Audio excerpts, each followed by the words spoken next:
Italy থেকে মধ্যপ্রদেশ পরিক্রমায় রয়েছে নদী থেকে এক মানবিকতার গল্প। পরিচালক গৌতম ঘোষের পরিচালনায় রয়েছে প্রাচ্যের পাশ্চাত্যের মেলবন্ধন। ছবির নাম পরিক্রমা। এই ছবিতে নর্মদা বাঁচাও আন্দোলন থেকে এক মা হারা লালার জীবনযুদ্ধ উঠে এসেছে। ছবিতে দেখা যাবে চিত্রাঙ্গদা সিংহ, আরিয়ান বাতকুল, মার্কো লিওনার্দি সহ অনেক শিল্পীকে।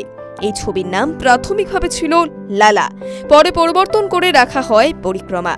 ছবির ট্রেলার লঞ্চে উপস্থিত ছিলেন ছবির কলা কুশলীদের সঙ্গে অভিনেত্রী মমতা শঙ্কর। আমার ভীষণ সৌভাগ্য আজকে যে গৌতম দা এত মানুষ থাকতে আমাকে ডেকেছেন ট্রেলার লঞ্চ করতে, সেটা আমার একটা বিরাট সৌভাগ্য।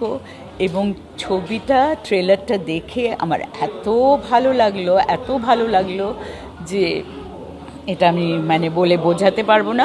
আমার মনে হলো যে আমি গৌতম দার আগের ছবিটা দেখেছিলাম রাগের, এবং আমার দেখা কয়েকটা ভালো ছবির মধ্যে রাগের হচ্ছে একটা, এবং সেখানে এই ছবিটার ট্রেলার দেখে আমার মনে হলো আবার একটা অসাধারণ ছবি হবে। কারণ কোথাও একটা ট্রেলারটা দেখেই একটা মনের মধ্যে একটা কি বলবো, মনটা মোচড়ায়, মনে একটা দাগ কাটে। তো যদি ট্রেলার দেখেই এরকম মনে হয়, তো আমার মনে হলো ছবিটা ভীষণ ভালো লাগবে। আমার একজন ইটালিয়ান বন্ধু তার মেয়েদের জন্য একটা গল্প লিখেছিল, বাচ্চাদের জন্য গল্প। তা ও ভারতবর্ষ ভালোবাসে এবং একটা হকার বয়ের কাছে গল্প শুনেছিল কিভাবে ও গ্রাম থেকে চলে গেছিল এবং ওর পরিবারকে সাহায্য করার জন্য প্রতিজ্ঞা করেছিল 12 বছর বয়সে। এরকম অসংখ্য লক্ষ লক্ষ ভারতীয় বাচ্চা আছে, তারা বেরিয়ে যায় ফ্যামিলিকে সাপোর্ট করার জন্য। তো এই ভ্যালুসগুলো আমাদের এখনও রয়েছে আমাদের ভারতবর্ষে।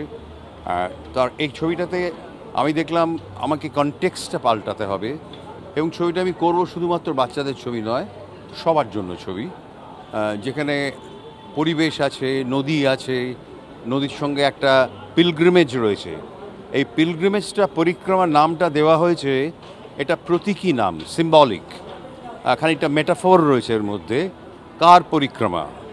এটা আলেকজান্ড্রো, যে ইটালিয়ান ফিল্ম মেকার এসছে, তার পরিক্রমা, না পরিক্রমাবাসীদের পরিক্রমা, না ছোট বাচ্চাটার পরিক্রমা? প্রত্যেকেই কিন্তু আমরা পরিক্রমা করছি, আমরা ঘুরছি, আমরা কখনো ঘুরতে ঘুরতে একই জায়গায় ফিরে আসি। তো এই সব নিয়েই ছবিটা। টিভি9 বাংলা ডিজিটাল।